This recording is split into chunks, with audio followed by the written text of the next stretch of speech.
ಈ ನಡುವೆ ಕಾಂಗ್ರೆಸ್ ಸರ್ಕಾರ ಬಂದ ಮೇಲೆ ಮಹಿಳೆಯರಿಗೆ ರಾಜ್ಯದಲ್ಲಿ ಸುರಕ್ಷತೆಯೇ ಇಲ್ಲ ಅಂತ ಈಗಾಗಲೇ ಒಂದು ಕಡೆ ವಿಜೇಂದ್ರ ಅವರು ಹೇಳಿದ್ರು. ಈಗ ಬಸವರಾಜ ಬೊಮ್ಮಾಯಿ ಅವರು ಆರೋಪ ಮಾಡಿದ್ದಾರೆ.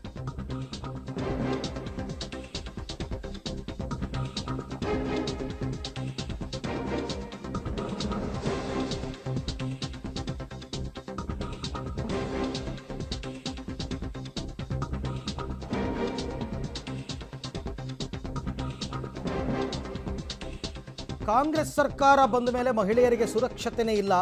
ಕಳೆದ ವರ್ಷಕ್ಕಿಂತ ಈ ವರ್ಷ 30% ದೌರ್ಜನ್ಯ ಪ್ರಕರಣ ಹೆಚ್ಚಳವಾಗಿದೆ. ಪೊಲೀಸರು ಮೂಕ ಪ್ರೇಕ್ಷಕರಾಗಿದ್ದಾರೆ, ನಿಷ್ಕ್ರಿಯರಾಗಿದ್ದಾರೆ.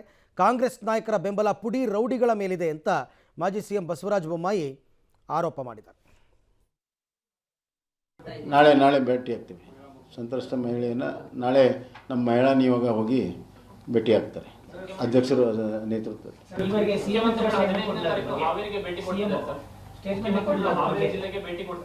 ಅದೇ ನಾನು ಹೇಳಿದ್ದು, ಒಂದು ಶಬ್ದ ಮಾತಾಡಲಿಲ್ಲ ಇದ್ರ ಬಗ್ಗೆ.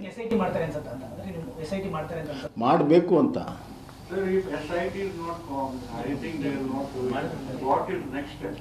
No, we will take this to a logical conclusion and we will take legal remedy also.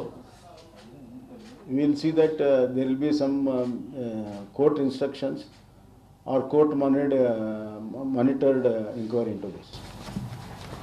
SIT ಮಾಡಿ ಸರ್, ತುಂಬಾ ಇಂಥ ಕೇಸ್ಗಳು SIT ಮಾಡಿದ್ರು. SIT ಇಂದ ಎಷ್ಟು ಕೇಸ್ಗಳಿಗೆ ಮುಕ್ತಿ ಸಿಕ್ಕಿದೆ ಸರ್? ಅಲ್ಲ, ಕೆಲವು ಕೇಸುಗಳಲ್ಲಿ SITಯಲ್ಲಿ ಟೈಮ್ ಬೌಂಡ್ ಇಂಕ್ವೈರಿ ಆಗಿರುವಂಥದ್ದು ಶಿಕ್ಷೆ ಆಗಿದ್ದಿದೆ. ಇನ್ನು ಎಲ್ಲಿ ರಾಜಕೀಯ ಇಂಟರ್ಫಿರೆನ್ಸ್ ಆಗಿದೆ ಕೆಲವು ಕಡೆ ಆಗಿಲ್ಲ. ಗೊತ್ತಾಯ್ತಾ?